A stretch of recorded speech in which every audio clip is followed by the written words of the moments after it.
Hallelujah, hallelujah, praise the Lord. Hallelujah, ang pinakamataas na pagpupuri, pasasalamat ay sa ating pinakamamahal na Panginoong Hesus at bumabati po ako ng dobling paggalang at pagrespeto sa ating beloved Honorable Pastor Evangelist Will Estrada Almeda at ating pong patuloy na inaalala ang mga turo at aral nating beloved Assistant Pastor Lina C. Almeda at sa ating mga beloved Almeda children, magandang hapon po or umaga sa kanila. At sa inyo po mga beloved kapatiran, isang pinagpalang hapon po sa ating lahat. Lubos po kami nagpapasalamat sa mahal na Panginoon na tunay na hindi man karapat-dapat, ngunit nandito po kami sa inyong banalarapan at naka-visit po kami dito sa ating LA Outreach sa kahabagan ng mahal na Panginoong Hesus. Salamat sa mahal na Panginoon sa pag-iingat niya magmula nung dumating po kami dito at sa mga taong ginagamit para makarating kami dito sa dako ng LA. Purihin ang mahal na Panginoong Hesus. Hallelujah, hallelujah. Tunay na pag atin pong inaalala ang kabutihan ng mahal na Panginoon, tunay na hindi natin mapigilan ang maiyak sa kabutihan ng mahal na Panginoon sa ating buhay. Hallelujah. Mula po nung magsimula tayo, talagang naiyak na po ako kasi naalala ko yung kabutihan ng mahal na Panginoon sa aming buhay. Nung hindi pa po ako nakakakilala sa ating pinakamamahal na Panginoon sa pamamagitan ng Jesus Miracle Crusade, ako po isang kabataan na malakas po akong uminom, malakas po akong manigarilyo. Tunay na lahat ng baon ko nung college days ko talagang nauubos dahil ako po ang nangunguna sa pagbili ng alak na iinumin namin. Lahat ng baon ko na nauubos doon. Ako nagpapasimula talaga. Kahit walang okasyon, nag-aaya ako. Hanggang sa pag uminom po ako talagang lasing na lasing dahil lagi po akong papunta sa CR, hindi ko na po kinakaya. Talagang hanggang kinabukasan, nandiyan ang hangover. Ngunit napakabuti ng mahal na Panginoon sa gawain ito dahil ako'y binago niya. Amen. Inalis po lahat yan. Purihin ang mahal na Panginoong Hesus. Alam niyo, nung una pa lang po akong dumalo dito, talagang matigas po ang aking puso. Sinasabi ko sa sarili ko, hindi ako mag-join dito, sabi kong ganun. Kasi nakikita ko po ang haba ng damit, ang haba ng buhok. Kasi ako po noon talagang maiksi po akong magdamit. Talagang sabi ko, ayoko maging losyang. Sorry po, pero ganun po ako noon, nung araw. Pero alam niyo mga minamahal, walang matigas na puso sa ating pinakamamahal na Panginoong Hesus. Alam niyo mga minamahal, sabi ko pa nga noon, yung mga nagpapatotoo sa harap, siguro praktisado, or may script, or binabayaran. Pero alam niyo mga minamahal, sabi ko nga, kung totoo talaga ang gawain na yan, patunayan sa akin ng Diyos nila. Alam niyo mga minamahal, isang araw po, hindi tumitigil yung mga kaklase ko sa college. Sinesyaran po ako, so sumama po ako ng isang gawain overnight, kasama ko po sila. Naglalakad po kami dyan sa dako ng Adamson University. Alam naman po natin na noong mga panahon na yon 90s, marami pong fraternities dyan sa lugar na yan. Naglalakad po kami, may humarang po sa amin ng mga frat members. Meron pong isang lalaki na lumapit dun sa isang kapatiran natin na nagsishare sa akin na akala ko po kilala niya, tatapikin niya po sa balikat. So, wala lang po sa akin yan. Alam niyo po, nung tatapikin niya sa balikat, yung isang kapatid po nung kapatiran na yon na nandito na rin sa banal na gawain, nagulat po siya, sumigaw ng, Hallelujah, praise the Lord, nagulat po akong ganon. Kasi pala po, meron na po palang sa sarilo ng isang frat member, meron pong panaksak dito. Sasaksakin niya sa balikat yung ating kapatiran. Alam niyo mga minamahal, sa kabaguhan ko, natulala lang po ako, pero alam niyo mga minamahal, yung frat member na merong panaksak dito, naka-steady siyang ganyan. Nakaganyan lang siya, talagang na-frozen siya. Doon po pinatunayan ng mahal na Panginoon na kung gaano kapangyarihan ng salitang Hallelujah, praise the Lord, yung pag-rebuke. Alam niyo mga minamahal, ang tagal-tagal niyang nakaganyan. Tapos may lumapit na lang kabrad niya na parang parang ginising pa po siya kasi hindi siya magigising sa ganang kanya. Ginising siya, tara na Brad. Sabi niya, hindi natin taluyan. Kaya hindi naging successful kung ano man po yung masamang plano ng mga frat member na yun. Talagang buhay, makapangyarihan ang pinakamamahal na Panginoong Hesus dito sa banal na gawain sa unang panalangin ng beloved pastor. Ganon din po sa akin, nung ako po nandito na, nakakadalo na, maraming binago sa buhay ko ang mahal na Panginoong Hesus, kung gaano po kasama ng ugali ko sa magulang ko, dahil nga nauubos ang baon ko sa pag-inom. Talagang nagagalit ako pag wala na akong allowance. Talaga sinasagot ko ang magulang ko. Ngunit purihin ang mahal na Panginoon, napakabuti niya sa buhay ko. Binago niya po ako dito sa banal na gawain. Alam niyo mga minamahal, yun din pong ako po, nagkaroon po ako ng bukol dito. Kung makakapa niyo po yung leeg ko, meron pa siyang scar. Lumaki po yung bukol na yan. Since nagtatrabaho pa po ako ng time na yon, libre po ang, alam nyo na, yung insurance, pinapatanggal ko, babalik lang po siya, bubukol ulit. Nagpapa-counsel po ako sa ating beloved assistant pastor, sabi niya, mag-ayuno ka. Alam niyo mga minamahal, nag-ayuno po ako. Second night pa lang ng ayuno ko. Paggising ko po, basang-basa yung unan ko. Nung makapa ko po yung leeg ko, nawala na po yung bukol. Lahat ng liquid na nandito talagang umalis na, naalis na, at hindi na po yan bumalik sa pangunang panalangin ng beloved pastor. Kaya ang ating mahal na Panginoon ay tunay na manggagamot sa banal na gawain na ito. Alam niyo, patotoo ko din po yung aking beloved daughter, nag-iisang anak namin. Nung bata po yan, una niyang naramdaman, masakit po ang kanyang tiyan, hanggang sa joint pains na po, pains.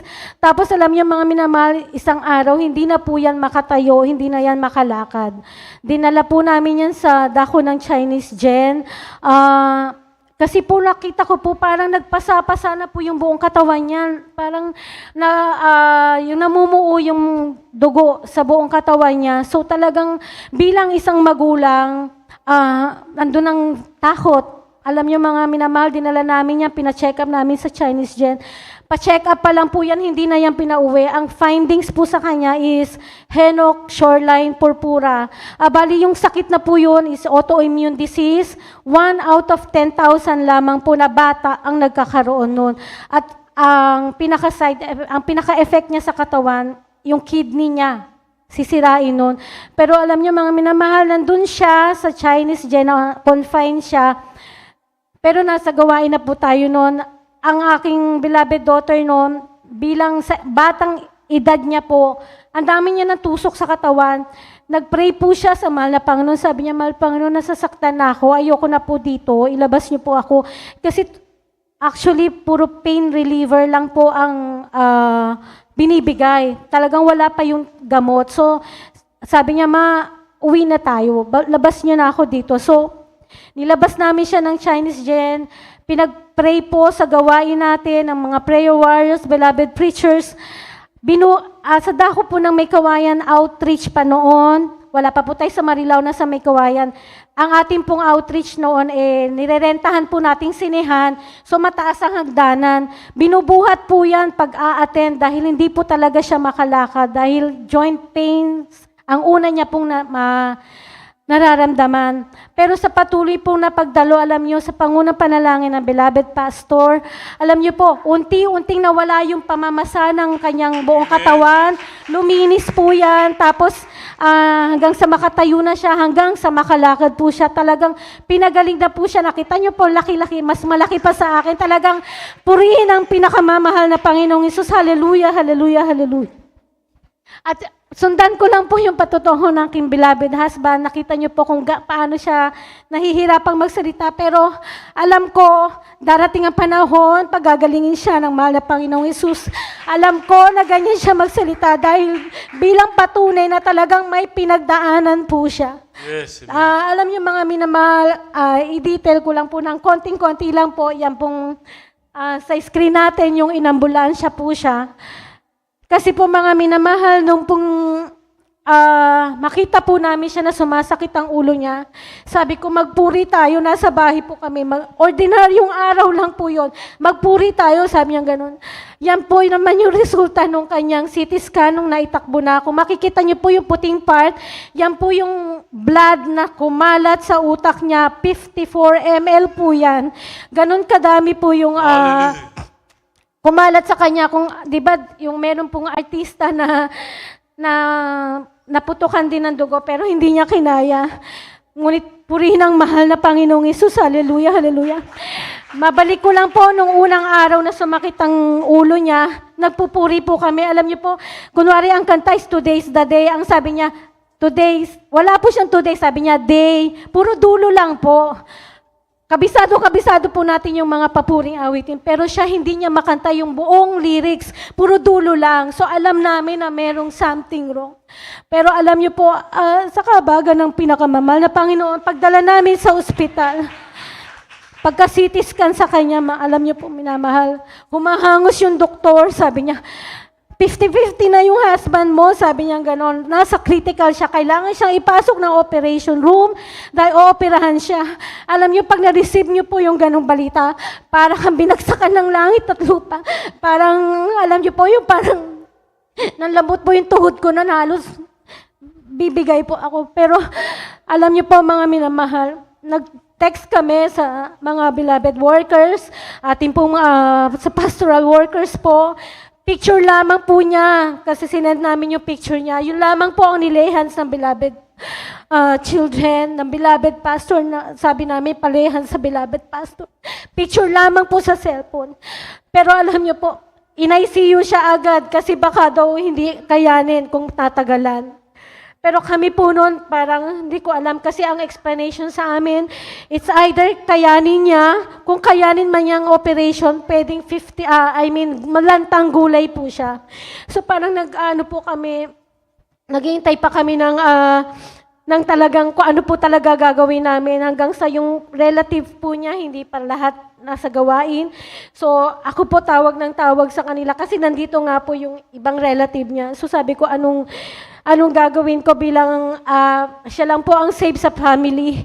So, alam niyo, sabi nila sa akin, best care, sa kanila go. Sabi ko, mahal na Panginoon, ikaw ang bahala kasi alam ko nasa iyo na kami. Patawarin mo kami kung sa panahong ito nagkulang kami ng pananampalataya. Sabi ko, mahal na Panginoon, ikaw ang kumilos sa aming buhay. Alam niyo, mga minamahal, sa himalang kaparaanan ng mahal na Panginoon. Dumating ang doktor, sabi niya, sandali, hold natin ang operation niya, sabi niya gano'n. Alam ko, dininig na ng mahal na Panginoon, panalangin ng beloved pastor, ng man of God, the true man of God. Alam ko, kumilos na ang mahal na Panginoon. Tapos, ang sabi pa sa amin, sige, huwag mo nang operahan, tingnan natin, day by day kung ano magiging improvement. Sabi nila, yung 54 ml na nasa utak niya, 1 ml per day lang ang kayang ilabas ng katawan. Sabi ko, mahal na Panginoon, 54 ml. So almost 2 months kami dito kasi 1 ml per day. Pero alam nyo, habang tumatakbo ang bawat araw, nakikita ko na yung improvement niya. Pero bago po yung improvement niya, alam nyo, nung nagtataka yung mga doktor, sa kaso niya, usually tulog po yan comatose. Pero siya, nakapikit.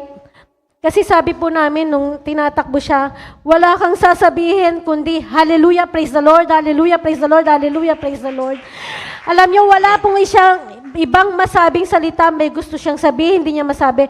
Basta sabi niya, hallelujah, hallelujah, hallelujah. Ganun lang po siya ng ganun sa ambulansya.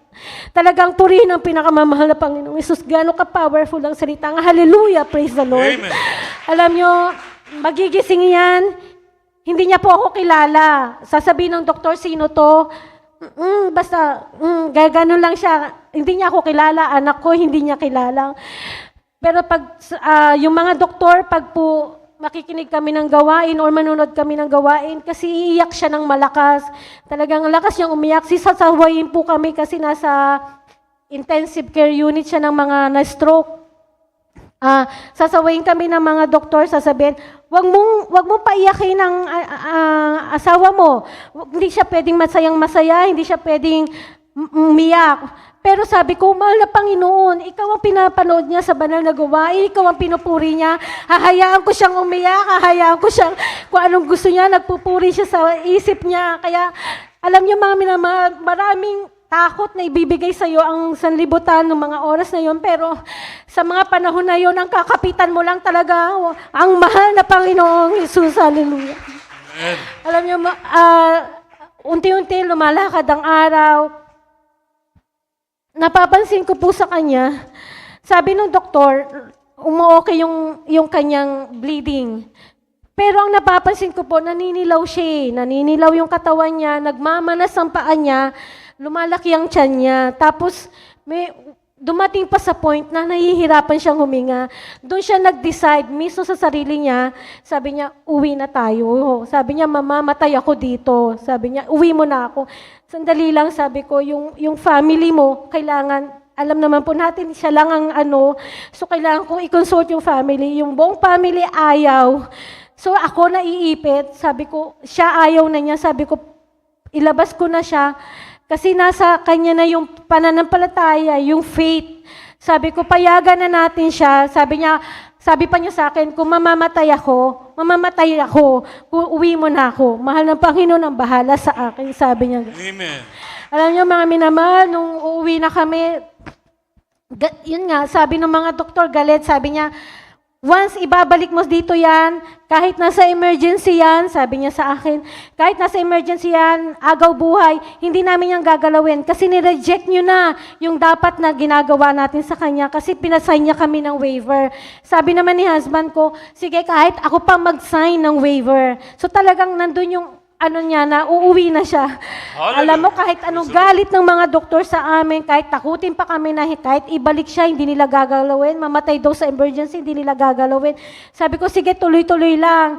Hanggang sa yung mga nurses, yung mga doktor, sige, pauwiin mo na, pabilihin mo ng oxygen kasi po hirap siyang huminga. Nung time na lalabas kami, yun yung time na hirap pa siyang huminga. Sabi nung may mga kasama po tayong kapatiran from pastoral house, pastoral workers, sabi nila, nag-release na kayo ng faith, wag na kang bibiling oxygen, hindi ka mag-uuwi ng meds, kasi pinauuwi pa yung mga meds, kumuha daw po ako ng private nurse sa bahay, para siyang magtuloy ng gamot, sabi nila, nag-release na kayo ng faith, idiretso nyo na. So umuwi po kami, nasa biyahe kami, pauwi ng bahay, nakikita ko po siya talagang, naghahabol siya ng iningahan, talagang, sabi ko, mahal na Panginoon, kung pinatatatag mo ko, anong gusto mo, anong tinuturo mo sa akin, sabi ko gano'n. Panghawakan mo po kami dahil talagang iuwi ko na siya ng gano'n ang sitwasyon niya. Alam niyo, mga minamahal, araw-araw na ginawa ng mahal na Panginoon. Wala kaming ginawa, magdamag, nagpupuri. Pag po nakikita ko, naghahabol siya ng hininga, tatawag ako sa beloved children. Baka prayer po kasi si Ronnie, sabi ko gano'n, naghahabol po ng hininga, talagang, alam niyo, purihin ang mahal na Panginoong Yesus. Araw-araw na dumaan sa buhay namin, nakita ko po yung improvement niyo. Kaya purihin ang pinakamamahal na Panginoong Yesus. Hallelujah. Pinapasalamatan ko, mahal na Panginoon, sa panibagong buhay na pinagkaloob sa aking beloved husband. Kung ano man po ang layunin niya sa amin, kung ano man po ang ministry na gustong pagawa ng mahal na Panginoon, talagang tulungan kami ng mahal na Panginoon magampanan ng pinapagawa niya po sa amin. Kaya pinupuri ko ang mahal na Panginoon ng ipagsisigawan po ang kabutihan niya sa aming buhay.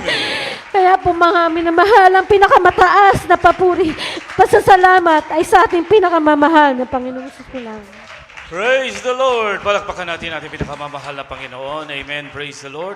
Live po nating napakinggan yung mga patotoo nila. Sa nakaraan, sa YouTube lang natin na isa lang yan, mga minamahal. Amen.